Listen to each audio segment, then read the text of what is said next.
Belgrano este año cumple 250 años de haber nacido el 3 de junio de 1770 y 200 que piantó a la Pampa de Arriba como consecuencia de que murió políticamente ignorado y por lo tanto en la pobreza. Ni siquiera tenía para pagarle a su médico de cabecera y por eso le tuvo que dar una incrustación de oro que tenía en su dentadura. Tal vez el final de Belgrano explique su fenomenal pasión por la Argentina, un país que ni siquiera se mencionaba de esa manera. Belgrano, cuando tenía 20 años, era el presidente del Colegio de Abogados y Ciencias Económicas de Salamanca, ese lugar que hasta el día de la fecha hay mucha gente que todavía dice que lo que Natura no da, Salamanca no presta, porque era algo así como la síntesis de la sabiduría de Occidente. Y eso es porque Belgrano había sido el segundo promedio de la Universidad de Valladolid en 500 años de su creación. Era la mente más notable que había tenido el siglo XVIII y parte del siglo XIX en lengua española.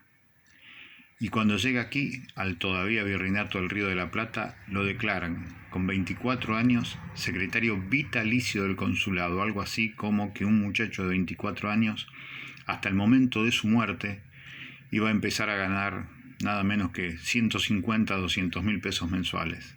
Piensen hoy en un pibe de 24 años a quien le dice que de por vida tendrá un trabajo que por mes le dan 150 mil pesos. Pensaría que ya está hecho, que no hay por qué calentarse. Belgrano hizo todo al revés.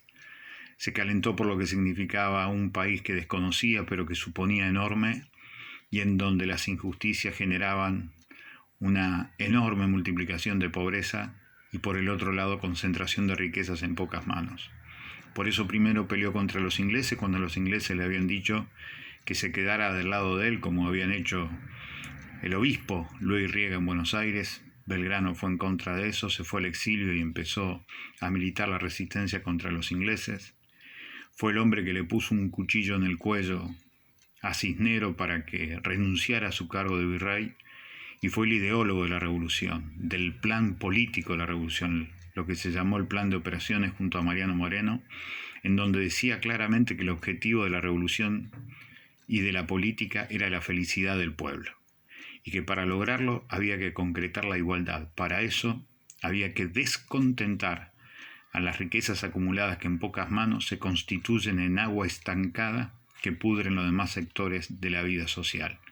Y aunque eso descontente a 5.000 mineros, le hará la felicidad a las 400.000 personas que viven en estas tierras. Hasta el día de hoy, ese es el sueño colectivo inconcluso de la Argentina. Llegó a cruzar el río Paraná hasta llegar al Paraguay en el lomo del cuero de una vaca. Llegó a fundar la bandera argentina simplemente como símbolo de la esperanza por los 1.500 desesperados que lo seguían y no sabían en qué creer. Y fue el hombre que cuando ganó la batalla de Tucumán, los hacendados tucumanos le dijeron en 1812 que era el padre de la patria, y él lo que dijo fue que los verdaderos padres de la patria eran los soldados que lo seguían y ni siquiera sabían leer ni escribir, pero habían dado la sangre por aquella palabra maravillosa que era la palabra revolución. 7 años después, antes de morir, Belgrano fue engrillado en sus pies por esos mismos tipos de Tucumán. Se muere el 20 de junio de 1820 en la pobreza porque había declarado que todas las personas eran iguales, y junto a su amigo Martín Miguel de Güemes había declarado el fuero gaucho, una especie de documento de identidad en donde todas eran personas. También los esclavos eran personas libres y tenían derecho a tener propiedad, trabajo y dignidad. De Belgrano se conoce muy poco, como por ejemplo el Estatuto de los Pueblos Misioneros del 28 de diciembre de 1810, una verdadera constitución social en donde decía que el Estado garantizaba el trabajo para los mayores de 18 años y la educación para los menores de 18 años, que iba a repartir las tierras por iguales y darle por iguales, de acuerdo a sus necesidades, las herramientas para trabajar la tierra. Y en el punto 30 de ese estatuto, que hoy se desconoce en la Argentina, decía que había que cuidar los árboles para que las generaciones futuras tuvieran un buen lugar para vivir. Murió en la pobreza porque se enfrentó a los poderosos que habían reemplazado a los españoles en la gerencia de los negocios.